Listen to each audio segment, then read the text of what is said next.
গাজীপুরের টঙ্গীর তুরাগ তীরে চলছে ৫৮তম বিশ্ব ইজতেমার দ্বিতীয় পর্ব। ফজরের নামাজের পর শুরু হয় আমবয়ান। বিভিন্ন দেশের মুসল্লিদের পদচারণায় কানায় কানায় পূর্ণ ইজতেমা ময়দান। রয়েছে কঠোর নিরাপত্তা ব্যবস্থাও। নিয়োজিত রয়েছেন প্রায় ৭,০০০ পুলিশ সদস্য। এই পর্বের আখেরি মোনাজাত আগামী রোববার। আপনাকে ধন্যবাদ। আপনি যেমনটি বলছেন, এই মুহূর্তে রয়েছি টঙ্গীর তুরাগ তীরে অবস্থিত যে বিশ্ব ইজতেমার ময়দান।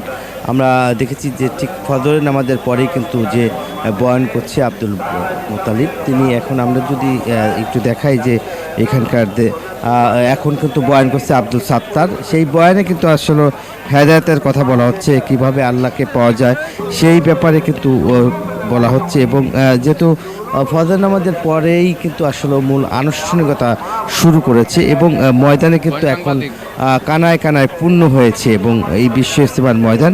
এবং আমরা যদি দেখাই যে ঠিক জুম্মার নামাজ কিন্তু আদায় করবেন এই কাকরালের যে ইমাম এবং ওয়াসিকুল ইসলাম, তিনি বিষয়টি কিছুক্ষণ পরেও কিন্তু 10টার পরে তিনি কথা বলবেন এবং সেখানে কিন্তু যে জুম্মার নামাজ আদায় করবেন।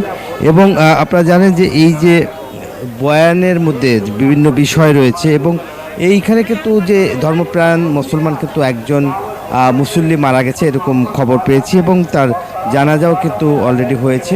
এবং আমরা যদি একটু দেখাই যে এখানকার লোকজন কিন্তু যে দলে দলে কিন্তু যেহেতু এখন আসতে শুরু করেছে এবং যেহেতু আজকে জুম্মার নামাজ আদায় করবে এই সাভার এবং আশেপাশের যে সব জেলার লোকজন রয়েছে সেসব এলাকার মানুষ কিন্তু আসতে শুরু করেছে, যেহেতু জুম্মার নামাজটা তারা আদায় করার জন্য কিন্তু আসতে শুরু করেছে এবং দলে দলে কিন্তু তারা কিন্তু এইভাবে আসতে শুরু করেছে। যেহেতু এখন সকালে অনেকেই রান্নাবান্না করছে, সেই রান্নাবান্না খেয়ে কিন্তু তারপরে যে তাদের 9টার পরে কিন্তু খিত্তায় কিন্তু যে তালিম রয়েছে, খিত্তায় তালিম রয়েছে এবং সেখানে আসলে বলা হচ্ছে যে ধর্মপ্রাণ মুসলমানরা কিন্তু এবার তারা যেহেতু 58তম এই বিশ্ব ইজতেমায় তারা অংশ নিয়েছে এবং 58তম পর্বের কিন্তু আজকে দ্বিতীয় পর্ব, কিন্তু এই পর্বই আসলে শেষ এবং কালকে আগামীকাল শনিবারও বয়ান হবে এবং তাশকিল করা হবে এবং বিভিন্ন বিষয় নিয়ে কথা হবে এবং আগামী রোববারে কিন্তু আখিরি মোনাজাতের মধ্য দিয়ে এই বিশ্ব ইজতেমা কিন্তু শেষ হতে যাচ্ছে। এছাড়াও কিন্তু আইন শৃঙ্খলা 7,000 আইন শৃঙ্খলা মোতায়েন করা হয়েছে, 350 সিসিটিভি বসানো হয়েছে। এই ছিল আমার কাছে বিশ্ব ইজতেমার সর্বশেষ। ফিরে যাচ্ছে আমার আর এক সহকর্মী রয়েছে আর এক প্রান্তে, যাচ্ছি জাহাঙ্গীরের কাছে। জাহাঙ্গীর। ধন্যবাদ নাজবুল। আপনি আসলে যেমনটি বলছিলেন, গাজীপুরের টঙ্গীর তুরাগ নদের তীরে 58তম বিশ্ব ইজতেমার 160 একরের যে ময়দান রয়েছে সেই ময়দান কিন্তু কানায় কানায় পূর্ণ হতে শুরু করেছে। আজ শুক্রবার কিন্তু যে আনুষ্ঠানিকতা রয়েছে সেই সাত্তার কিন্তু ফজরের নামাজের পর মাওলানা সাত্তার বয়ান করছেন। সেই বয়ানের মধ্য দিয়েই কিন্তু যে দ্বিতীয় পর্বের যে ইজতেমা সেই ইজতেমার কিন্তু শুক্রবারের যে আনুষ্ঠানিকতা সেটা কিন্তু শুরু হয়েছে।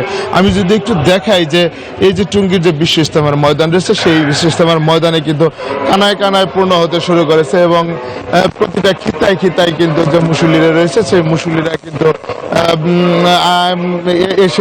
এসেছে এবং আরো মুসল্লি কিন্তু আসবে এবং জুমার নামাজকে ঘিরে তারা কিন্তু আস্তে আস্তে বাড়তে শুরু করেছে। এবং যে মিডিয়া সমন্বয়ক রয়েছে সায়েম, তিনি আমাদেরকে জানিয়েছেন যে একজন কিন্তু মুসল্লি মারা গিয়েছে ইজতেমার ময়দানে এবং এই যে ইজতেমার ময়দানে যে ফজরের পর যে তালিম চলছে, বয়ান চলছে, সেই বয়ানের পর কিন্তু তারা তালিম করবে এবং তালিমের পর কিন্তু জুমার নামাজের যে প্রস্তুতি সেটা কিন্তু রয়েছে, সেই প্রস্তুতি কিন্তু তারা নিচ্ছে। তো এই ছিল গাজীপুরের টঙ্গী ইজতেমার ময়দান থেকে আমার কাছে সর্বশেষ তথ্য।